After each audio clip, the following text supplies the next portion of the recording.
Hello বন্ধুরা, দেখো আমরা গরমের ছুটি কাটাতে আমার বান্ধবীর বাড়ি যাচ্ছি গ্রামে, যে আমাদের নেমন্তন্ন করেছে। দেখো আমরা স্টেশনে দাঁড়িয়ে রয়েছি, ট্রেনের অপেক্ষা করছি। ট্রেন হলেই আমরা যাব।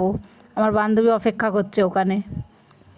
এই ট্রেন এবারে আসলো, আমরা ট্রেনে সবাই মিলে গেলাম। আমরাও সব বন্ধুরাই মিলে যাচ্ছি। বন্ধুর বর ওইটা যেটা পাশে বসে আছে, দেখুন ট্রেনে করে যাচ্ছি। এবার আমরা নেবে এই ইঞ্জিন ভ্যানে করে আমার বান্ধবীর বাড়ি যাব। ওর বান্ধবীর বাড়ি যেতে গেলে 1 ঘন্টা ইঞ্জিন ভ্যানে বন্ধুরা। এবার এই ইঞ্জিন ভ্যান থেকে নেবে ডাইরেক্টলি আমরা এই নৌকার পাড়ে এলাম।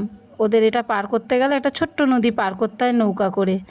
এই দেখুন আমরা এবার সোজা ওর বাড়িতে চলে এলাম। ওর বাড়িতে এসে সবথেকে বেশি ভালো লাগলো আমার ওদের ঘর বাড়ি। রান্নাঘরে দেখুন পেঁয়াজ ঝোলানো, রান্নাঘরটা আমি আগেই ব্লকে তুললাম। এই দেখুন টিফিন দিয়েছে আমাদের, দেখুন মুড়ি, চানাচুর, আলু ভাজা, ছোলা সব কিছু দিয়ে সুন্দর করে মুড়ি মেখে আমাদের টিফিন দিল।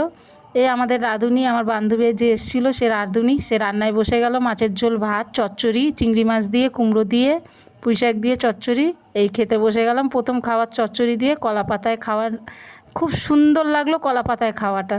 দেখুন আমার ছেলে দেখুন দোলা ঝুলতে আরম্ভ করে দিল। খাওয়া দাওয়ার পর দুপুরে না ঘুমিয়ে দোলা ঝুলছে। এই সন্ধেবেলায় আমরা বেরিয়ে গেলাম গোষ্ঠের মেলা দেখতে, যেটা আমরা দেখতে এসেছিলাম এখানে। গোষ্ঠের মেলায় কি কি হবে বন্ধুরা আপনাদের আমি দেখাবো পার্ট 2 এর ভিডিওয়ে। গোষ্ঠের মেলা হচ্ছে কৃষ্ণর লীলা, আপনারা অবশ্যই দেখবেন। আর আমার এই ছোট্ট ব্লগে আপনারা কমেন্ট করবেন।